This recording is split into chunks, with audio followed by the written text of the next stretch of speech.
Hey my peoples, what's up? You know what's up, the sky is up. That's what's up. And because it's freaking amazing, the snow is up. I feel bad for all the people that don't have snow because snow is freaking awesome and gets you out of school. Haha, it's like right now, wink wink. No, but I apologize. What the heck am I doing? I apologize for not being able to keep reading the Vampire Academy series. I probably should have asked before I started reading, but I'm not that smart, so I didn't, and I let you all down. However, I do recommend getting the book, because it's freaking amazing. And even though I can't read it to you, you can still read it. Ahaha.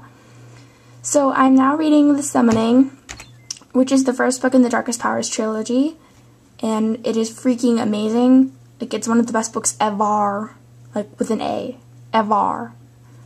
So, none of the art is mine, even though I really wish some of it was, because it's freaking awesome. I mean, seriously, if you guys watch this, it really is. So, yeah.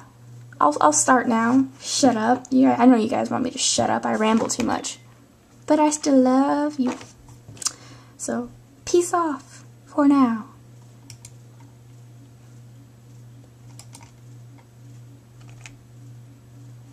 12 years earlier. Mommy forgot to warn the new babysitter about the basement. Chloe teetered on the top steps, chubby hands reaching up to clutch both railings, her arms shaking so much she could barely hang on. Her legs shook too, the Scooby-Doo heads on her slippers bobbing. Even her breath shook, puffing like she'd been running. Chloe? Emily's muffled voice drifted up from the dark basement. Your mom said the cloak's in the cold cellar, but I can't find it. Can you come down and help me? Mommy said she'd told Emily about the basement. Chloe was sure of it. She closed her eyes and thought hard.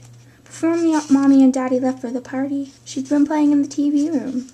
Mommy had called, and Chloe had run into the front hall where Mommy had scooped her up in a big hug, laughing when Chloe's doll poked her eye.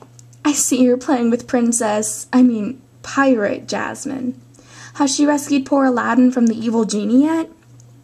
Chloe shook her head and whispered, Did you tell Emily about the basement? I most certainly did. No basements for Miss Chloe. That door stays closed.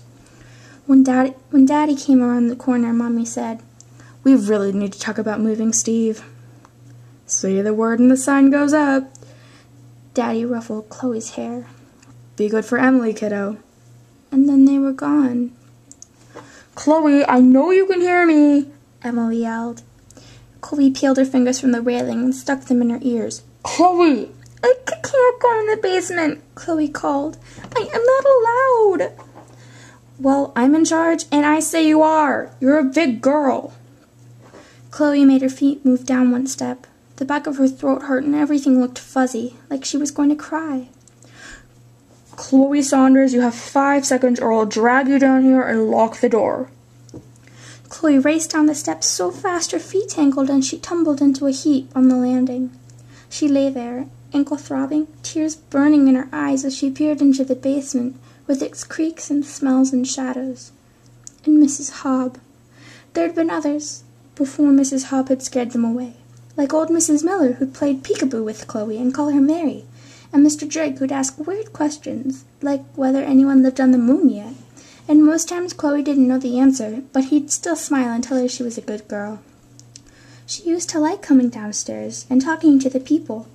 All she had to do was not look behind the furnace where a man hung from the ceiling, his face all purple and puffy. He never said anything, but seeing him always made Chloe's tummy hurt. Chloe? Emily's muffled voice called. Are you coming? Mommy would say, Think about the good parts, not the bad. So, as Chloe walked down the last 3 steps, she remembered Mrs. Miller and Mr. Drake, and tried not to think about Mrs. Hobb at all.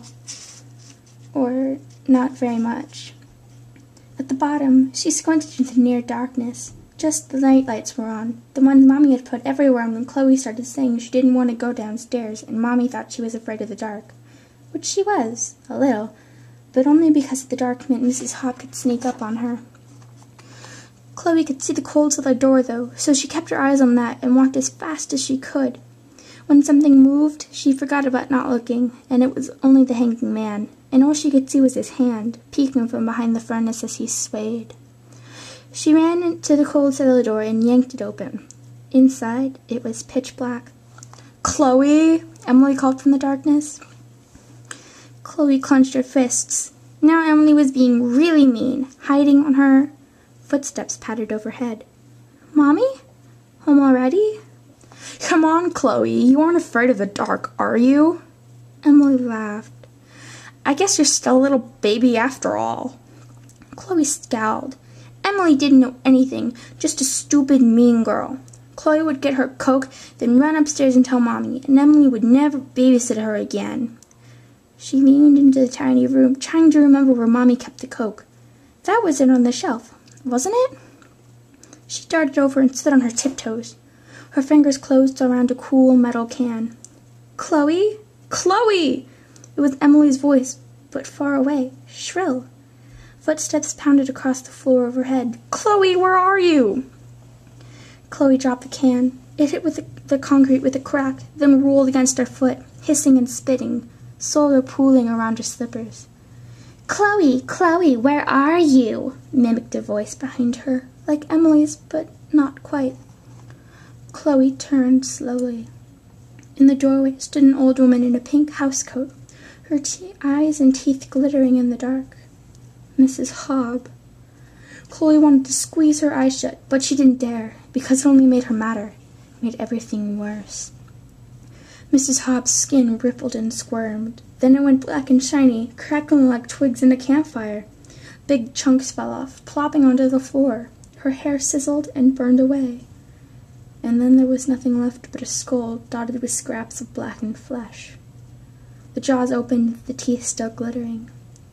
Welcome back, Chloe. Psh!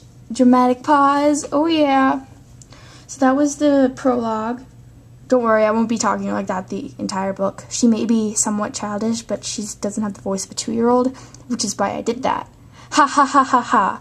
No, that was just her young voice. So, yeah. So tell me what you think. Tell me what all you peeps think. Well, actually, no, don't tell me what you peeps think. The people who have read this are not allowed to say anything that gives anything away at all. They're just supposed to tell me and praise me about how awesome I am. Nothing else. Lol, LOL, JK. I know, I talk in text. That's how cool I am. No, but seriously, don't talk. The only people that are allowed to talk are people that have not seen? What am I talking about? Read the book before. Oh my god, here's the comic book that they're currently gonna make. Oh yeah. Sorry, distracted, looking at the pretty pictures. No, but that's all I've got for now, so I will see you later. Peace off. Oh wait, no, wait, totally, wait. Okay, so I know I did that video last time, it was like my updated book wall. So if you guys want to see anything, I'm going to start this little thing called requests for when I don't update in a really long time. So I'm going to pick comments that are asking me to do stuff, and I'll do them. Like if you want to see my room, or if you want to see my bookshelf, and you want to see all the books in my house, that would be interesting. If you want to see all the books in my house, then it'll take a long time. No, but it would be interesting. So, yeah, I'll start that, like requests to see stuff and do stuff. But yeah, so now it's peace off. Peace off, my homie folk shizzles.